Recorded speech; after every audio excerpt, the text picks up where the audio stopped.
Je donne sans tarder la parole à Marc-André Sellos, qui nous fait le plaisir d'être avec nous aujourd'hui. Marc-André Sellos, vous êtes biologiste, vous travaillez au Muséum national d'histoire naturelle, et donc merci d'accepter de proposer pendant ces 20 prochaines minutes vos réflexions sur le microbiote à la croisée de l'humain et de la biodiversité. C'est à vous, merci beaucoup.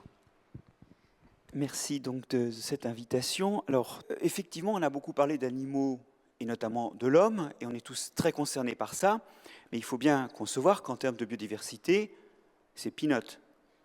On est dans un monde de microbes.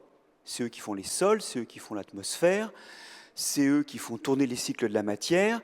Nous sommes dans un monde de microbes. Bon, je sais que ça ne se voit pas, mais les microbes sont absolument partout et ils construisent absolument tout ce qui nous entoure, à commencer par nous. Effectivement, nous sommes nous-mêmes des immeubles à microbes, nous sommes de vrais zoos. Nous avons autant de cellules microbiennes que de cellules humaines dans notre corps, sans compter les mitochondries, dont il y a une dizaine ou une centaine de copies par cellule. Donc nous sommes constitués de microbes, et quand je dis « je », c'est en fait un zoo d'un bon millier d'espèces au minimum, et je suis bien lavé, c'est promis, sinon 2 ou 3 000 espèces qui parlent et qui disent « je ». Alors vous allez me dire « oui, bon, c'est joli ». Il y a des microbes partout. Ok, le problème, c'est qu'ils sont partout et depuis si longtemps qu'ils se sont introduits dans toutes les fonctions. Ils sont devenus des auxiliaires d'absolument toutes les fonctions de nos organismes. Et en particulier, ils nous aident à nous nourrir. La grande majorité d'entre eux sont dans notre tube digestif, où ce microbiote intestinal, cet ensemble de microbes intestinaux, eh bien, contribue à digérer les aliments complexes et à les rendre assimilables. Bien sûr, ils se servent au passage, et c'est ce qui permet leur croissance. Et de ça, ils font un certain nombre de déchets qui, disons-le, font l'odeur de nos flatulences, butyrate, acétate, etc. Et puis, bien sûr, il y a des morts dans l'opération. Et toute cette histoire-là, c'est ce dans quoi notre épithélium intestinal va se servir. Il va se servir d'une partie de ce qu'il prélève pour notre organisme. Par exemple, les Asiatiques, les Japonais surtout, sont capables de digérer les polysaccharides des algues rouges qui constituent le nori. Non pas parce qu'ils ont les enzymes pour cela, mais parce qu'ils possèdent des bactéroïdètes qui en sont capables. De la même façon, ces cellules microbiennes mortes nous fournissent une grande partie de nos vitamines, parce qu'elles contiennent des vitamines. Et finalement, butyrate et acétate couvrent 5 à 10% des besoins énergétiques de notre organisme. Donc ce sont des auxiliaires et notre digestion les utilise à ce propos. Ensuite, ils nous protègent. Cette protection, elle est d'abord une protection contre un certain nombre de toxiques. Le soja, par exemple, contient un perturbateur endocrinien, la dedzine, qui n'avait pas vraiment été noté dans les populations asiatiques. C'est quand on l'a introduit en Europe qu'on s'est aperçu que ce n'était pas si bon que ça. C'est féminisant, ça pose des problèmes de régulation de la pression sanguine, et puis en plus, c'est cancérigène. Bon, ouais, c'est vraiment pas un truc bénin. Et la raison pour laquelle les Asiatiques n'en sont pas perturbés, c'est que, tout simplement, eux ont des bactéries qui transforment cette dedzine en S-équol. Et le S-équol est aussi un perturbateur endocrinien, mais qui va du bon côté. C'est un régulateur de la circulation sanguine et de la pression artérielle, c'est un régulateur de la calcification, et il explique que les femmes ménopausées en Orient soient moins sujettes aux désagréments de la ménopause que les femmes en Occident.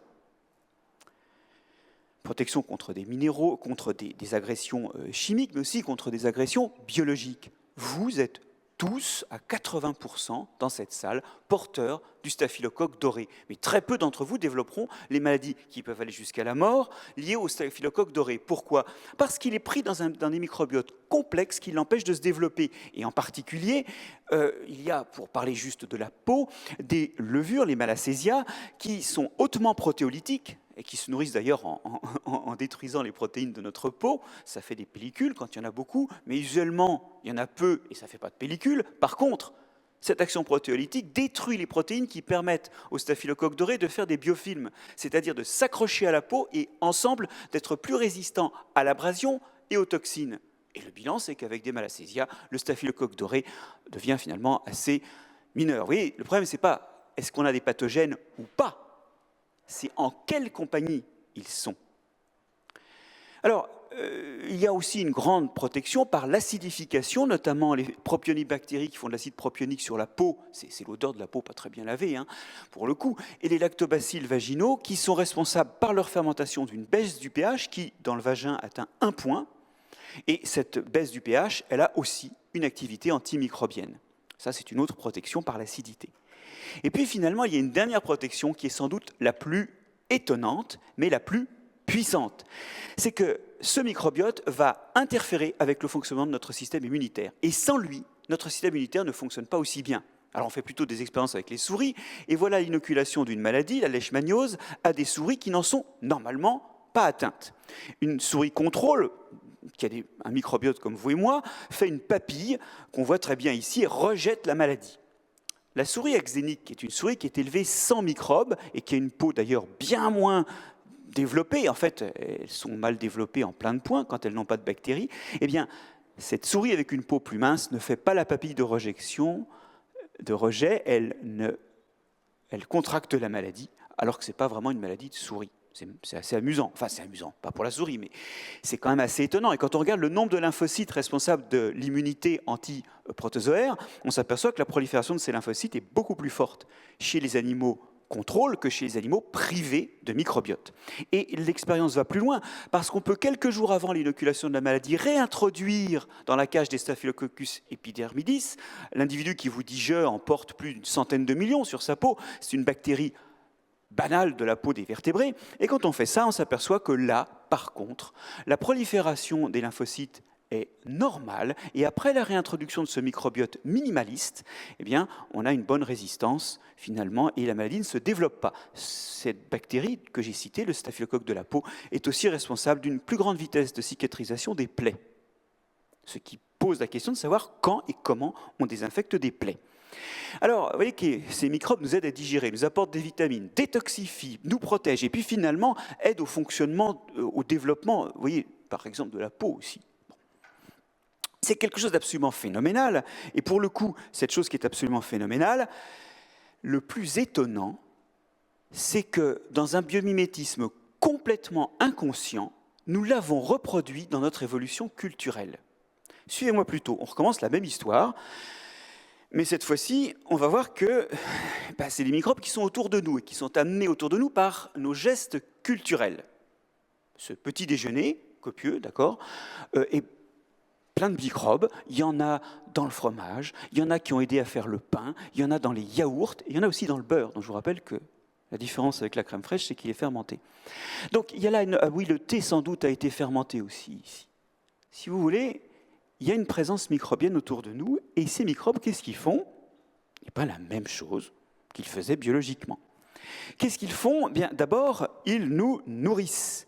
C'est vrai qu'en préparant ces aliments fermentés, ils vont nous nourrir et nous rendre ces aliments plus accessibles. Alors, par exemple, vous savez que nos ancêtres ne digéraient pas le lait à l'âge adulte, comme à peu près tous les mammifères. Hein. Et c'est vrai qu'il y a encore des gens qui ne digèrent pas le lait et qui ont encore cet état ancestral à l'espèce humaine. Mais dans toutes les populations, effectivement, qui ont du lait, on l'a oublié parce qu'il y a une forte sélection pour digérer le lait à l'âge adulte. Alors comment ont fait nos anciens pour commencer à utiliser du lait et à lancer cette pression de sélection qui va secondairement déboucher sur une augmentation de la fréquence des individus digérant le lait à l'âge adulte? C'est simple, ils laissent des bactéries s'attaquer au lactose et ils vont consommer un dérivé qui aura l'intérêt d'être déjà un peu prédigéré au niveau des protéines et dont le lactose aura été transformé en acide lactique et en dérivé et en cellules de microbes pour le coup. Alors ça on le sait parce que chez les tout premiers éleveurs qui traillaient des vaches en Europe, on trouve des poteries percées dans lesquelles il y a des acides gras de lait, donc clairement on exploitait du lait, mais ces poteries percées, c'est clairement des poteries pour faire des faisselles, ce qui éliminait le lactose à la fois avec le petit lait et aussi ensuite par fermentation. Et ça, on l'a oublié parce que, effectivement, maintenant, on est capable, la plupart du temps, de boire du lait à l'âge adulte. Les céréales, c'est la même chose. Quand on a commencé à les domestiquer, c'était absolument imbouffable. Il y a eu une première malbouffe, qui a été la malbouffe néolithique. Car les céréales sont bourrées, d'amidon, certes, mais aussi leurs réserves de phosphate sont sous forme de phytates, des molécules polyanioniques qui ont la caractéristique de retenir sur elles des cations comme le calcium, le magnésium et le fer. L'avantage, c'est que pour la graine, tout ça n'est pas lessivé quand la graine se réimbibe. Mais le problème, c'est que dans le tube digestif, ça, c'est complètement immangeable. Alors vous allez me dire, dommage pour ce phosphate, dommage pour ces sels minéraux. Oui, mais en plus, comme il reste des charges négatives libres, tout le calcium, le magnésium et le fer de votre tube digestif se retrouve pris par le phytate.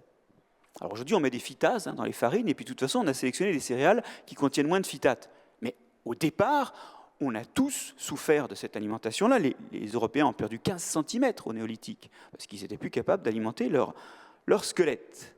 Alors, quand on regarde les pratiques initiales qui ont limité les effets des phytates, eh bien, c'est simplement la fermentation au levain avec des bactéries qui contiennent des phytases et qui rendent disponibles le phosphate et le calcium et le magnésium et le fer, et qui surtout donc, vont limiter les effets toxiques de ça.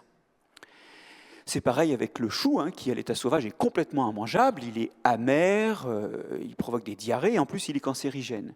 Et les glucosinolates, ces composés soufrés puissants qui caractérisent les plantes de la famille du chou, eh bien on les a d'abord éliminés par des fermentations avec des microbes qui s'y attaquent pour les détoxifier pour eux-mêmes. Ce n'est qu'après qu'on a sélectionné des choux qui se mangent crus. Ça, c'est tout à fait nouveau. Alors évidemment, tous ces aliments fermentés, comme le montre ce fromage qui devient coulant, ils sont aussi prédigérés. Il y a une sorte d'activité enzymatique qui commence la digestion. Mais si je vous ai montré ce fromage-là, c'est que les bactéries qui sont dessus sont oranges. Et ça, à côté de la digestion et de la détoxication d'un certain nombre de composés, c'est quelque chose d'important. Cette couleur orange, c'est tout simplement qu'il contient du carotène. Ces bactéries-là, les brévibactéries en question, contiennent du carotène. Et ça, je ne vous fais pas de dessin, c'est de la provitamine A. Et oui, vous conservez des aliments, ça c'est le propre des populations néolithiques, ces aliments perdent leurs vitamines, parce que ces vitamines s'oxydent. Mais si vous avez des cellules microbiennes vivantes, eh bien vous avez les vitamines de ces microbes. Vous retrouvez également de la vitamine C dans la choucroute, de la vitamine B dans le yaourt. Donc vous retrouvez des vitamines. Mais ces microbes ont aussi un rôle protecteur dans notre environnement. Et en particulier, vous savez très bien qu'il y a des produits dérivés des fermentations, l'acide acétique, à cause de son acidité notamment, et l'alcool, qui sont des produits désinfectants. J'ai eu du gel hydroalcoolique juste avant d'arriver à ce pupitre, eh bien c'est finalement un produit microbien protecteur. Bon. Alors, cette protection s'opère aussi lors de l'acidification par fermentation, qu'on retrouve dans le pain ou le vin, qui se conserve plus, mais qui, on le sait très bien en bouche, est plus acide. Eh bien, ici, l'acidité est un agent de conservation. Ça se retrouve également dans toutes les charcuteries fermentées, comme notamment le saucisson, où on met du sucre au départ dans le produit, mais qu'on ne retrouve pas après, qui sert plutôt à faire de l'acidité. Et puis, on a aussi un écran direct par cette présence microbienne qui va lutter globalement en captant les ressources, et aussi avec des antibiotiques, contre les intrus. Voilà un Saint-Nectaire fermier d'une exploitation qui a d'ailleurs été fermée pour des raisons sanitaires, parce qu'il y avait trop de coins, trop d'angles dans le laboratoire. Et ils n'avaient pas les moyens de refaire un laboratoire, donc ils ont arrêté de faire du fromage, ils font de l'accueil du public à la ferme. Ça a moins bon goût, mais bon. Alors je vous montre ce Saint-Nectaire, parce que vous voyez qu'il a un pelage protecteur absolument énorme. Et ce pelage protecteur, c'est vraiment un écran contre les indésirables. Regardez la prolifération de l'hystéria, soit dans un milieu où on met rien que le milieu de culture. Vous voyez que c'est une échelle logarithmique, on a une multiplication d'un facteur 1 million en 30 jours.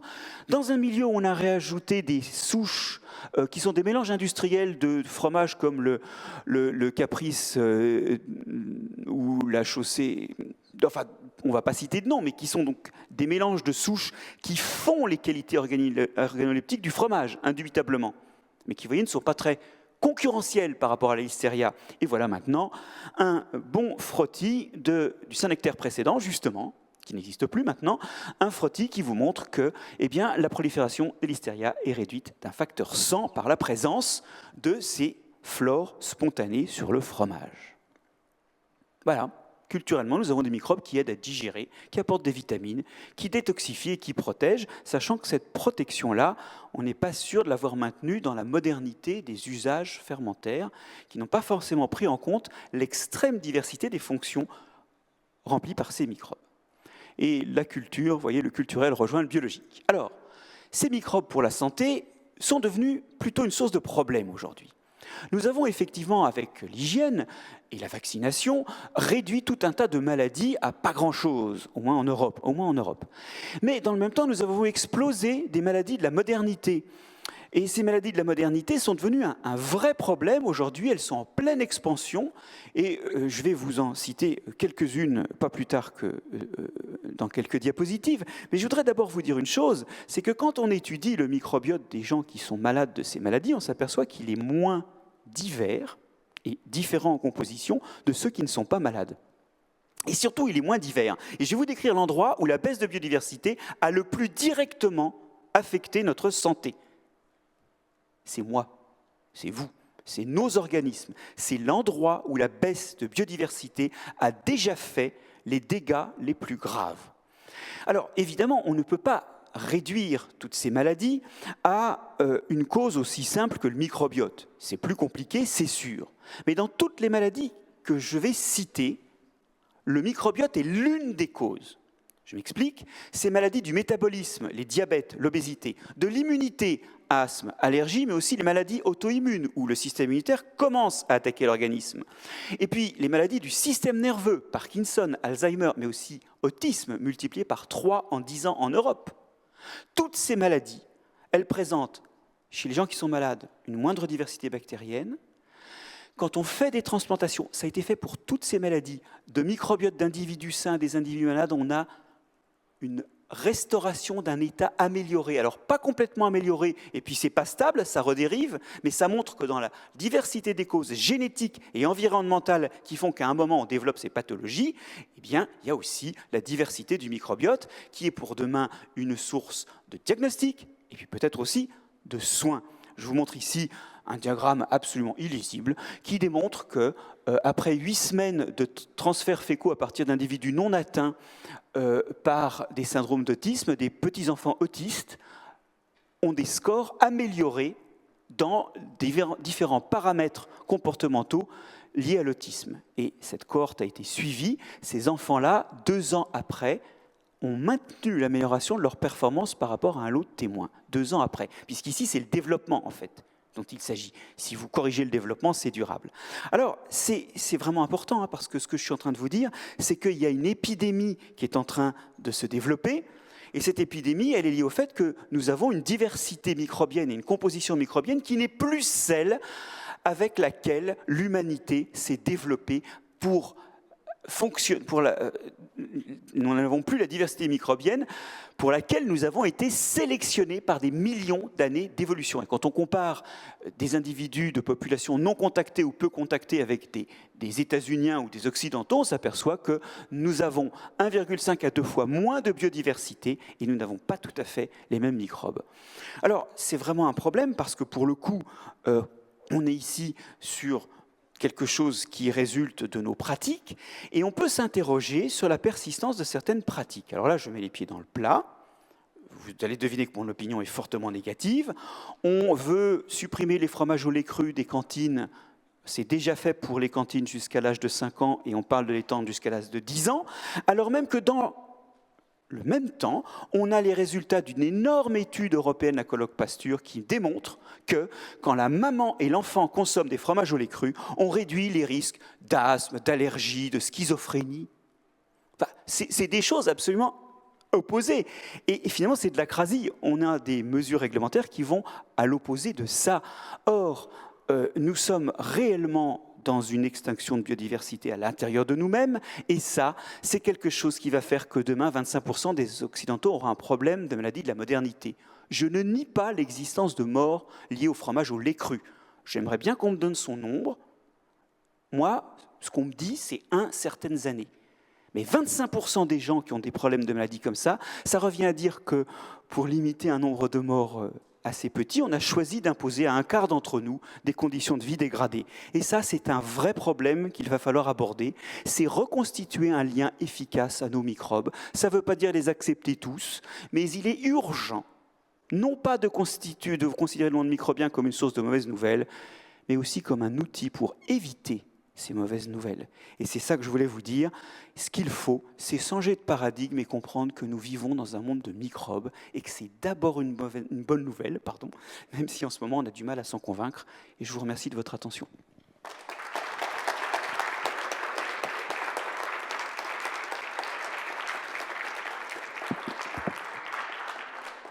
Merci infiniment Marc-André Sellos. Je pense que ça nous a toutes et tous vraiment passionnés, cette intervention. Je vais pouvoir me faire à nouveau la porte-parole de 2 questions sur le chat. Première question, vous pouvez choisir évidemment. Comme présenté pour la malbouffe néolithique, peut-on penser que le microbiote de l'homme pourrait évoluer et nous protéger des toxiques présents dans notre alimentation actuelle, additifs néfastes, perturbateurs endocriniens, etc. Et la deuxième question, quel lien microbiote et perturbateurs endocriniens?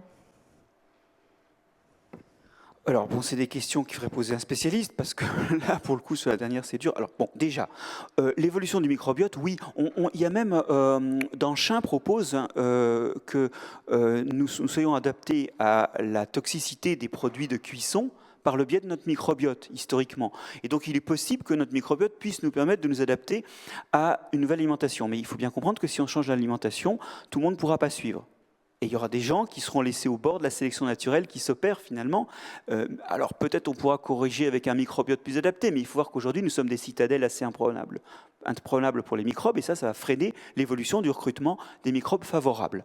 Ensuite, sur les perturbateurs endocriniens, on sait très bien, il y a pas mal d'exemples qui indiquent que les perturbateurs endocriniens auxquels nous sommes soumis, et il y en a moult, on parle beaucoup d'exposomes, on voit très bien que nos populations ont des problèmes de fertilité, on a un vrai problème avec la diversité des xénobiotiques auxquels nous sommes confrontés, notamment parce que certains sont des perturbateurs endocriniens, mais on sait très bien que le microbiote intestinal est capable soit d'en transformer certains en bonnes nouvelles, et la détzéine était un exemple, donc les inactivés, mais qui sont aussi capables d'en potentialiser certains, c'est-à-dire de faire de précurseurs assez neutres de mauvaises choses. Vous savez, le microbiote n'est dans son action ni bon ni mauvais, il est. Et c'est à nous de faire en sorte qu'il soit le meilleur de nos alliés. Merci beaucoup Marc-André Sellos pour votre présence aujourd'hui.